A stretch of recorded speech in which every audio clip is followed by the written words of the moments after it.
После нескольких месяцев беспрерывных и массовых обсуждений среди общественности, властей и парламентариев, закон о дальневосточном гектаре 2 мая вступил в силу. Напомню, согласно документу, любой житель России по упрощенной схеме может получить в собственность 1 гектар земли в одном из субъектов Дальневосточного федерального округа. За весь период обсуждений и принятия закона на эту тему сказано многое. Наш корреспондент Розалия Борисова в своем материале «Постфактум» о важных деталях документа, в какие сроки и как будут выдавать земли, куда обратиться с заявлением о бесплатном гектаре и о ряде других нюансах нового закона. Земли на территории республики, согласно закону, на первых 2 этапах будут доступны только жителям Якутии. На первом этапе с июня этого года карту свободных земельных участков откроют только на территории Нерюнгринского района. Второй этап длится с 1 октября до 1 февраля 2017 года. Свободные земли доступны якутянам на территории уже всей республики. На третьем этапе можно выбирать земли по всему Дальнему Востоку. Закон вступил в силу, и раздача земель начнется уже меньше, чем через месяц. Между тем, сегодня на территории республики остаются до конца незарегистрированные земли.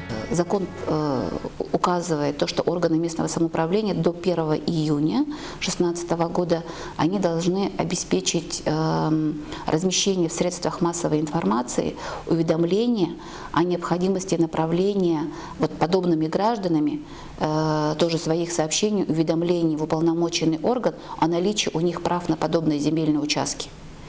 И то есть до 1 июня он должен соответствующее сообщение сделать в средствах массовой информации, а граждане, в свою очередь, до 1 сентября 2016 года они должны направить подобные уведомления о том, что у них есть права на земельные участки. И, соответственно, уполномоченный орган по распоряжению землей, он обязан разместить в федеральной информационной системе эту всю информацию, которую он получит от граждан о правах, которые именно на те земельные участки, которые не поставлены на кадастровый учет. В территории республики в закон о дальневосточном гектаре попало чуть больше 30% земель. Исключены из списка особо охраняемые природные территории, земли традиционного природопользования, защитные леса, охотугодья. Не попали в список участки в собственности и зарезервированные для муниципальных и государственных нужд земли. Предоставляются земельные участки за пределами населенных пунктов в 10 километрах от сел с населением свыше 50 тысяч человек и в 20 километрах от города с населением свыше 300 тысяч. И здесь возникает вопрос инфраструктуры. Закон не предусматривает помощь со стороны правительства в проведении света, газа и строительстве дорог на этих отдаленных участках. Данный закон о дальневосточном гектаре – это одна из составляющих комплекса мер, который сейчас предпринимается правительством Российской Федерации по обеспечению развития Дальнего Востока. Соответственно, получается, что мы видим, что все-таки следующим этапом уже должна быть поддержка именно правительства Российской Федерации по организации подобной инфраструктуры. Но обратиться за помощью все же можно, но только при условии коллективной заявки. Определено то, что 10 человек, до 10 человек могут одновременно подавать заявки.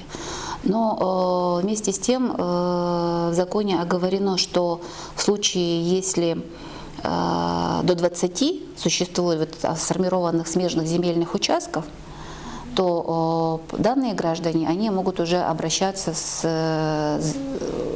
просьбой о содействии им именно в обустройстве инфраструктуры. То есть ведь закон говорит о том, что может быть одна заявка от 10 человек, да, и 20 заявок. Но земельные участки могут располагаться в непосредственной близости друг от друга.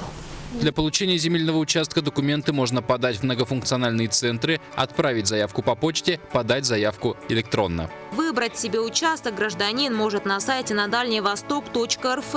Интернет-ресурс позволяет на месте отметить гектар и даже его забронировать. По закону получить можно не больше 1 гектара. При желании гражданина его можно урезать, но взять больше не получится. Но в республике наравне с федеральным гектаром начнет работу и якутский. Он позволит жителям оформить большую площадь, чем прописано в федеральном законе. Органы местного самоуправления смогут тем гражданам, которые заинтересованы в получении больших площадей, чем 1 гектар, для развития сельскохозяйственного производства, осуществления сельскохозяйственной деятельности, крестьянско-фермерских хозяйств, предоставить земельные участки более 1 гектара. Но сегодня у нас земли сельхозназначения, они используются на всей территории республики только на 40%, не более. Как правило, те земли сельхозназначения, которые находятся в некоторой отдаленности от населенных пунктов, они не бывают привлекательными для граждан. Сейчас вот задача именно органов местного самоуправления создать такие условия, определить именно потенциально возможных землепользователей, которые бы мы смогли использовать вот эти вот земли, которые сейчас, попросту говоря, лежат без использования.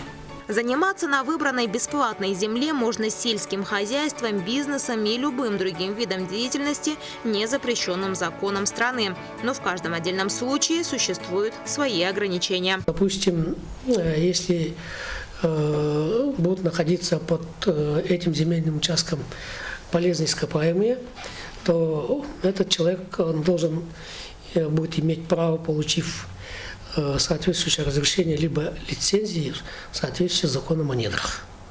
Так? То есть это не просто так, если получил земельный участок, человек не имеет права заниматься там добычей полезных ископаемых. В землях лесного фонда есть тоже ссылка на нормы лесного законодательства, в соответствии с которым там обозначены пункты, в соответствии с которым человек может заниматься чем-то в землях лесного фонда.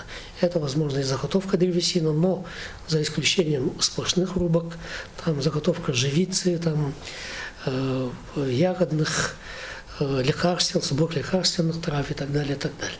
Строительство жилого дома, дачи и так далее.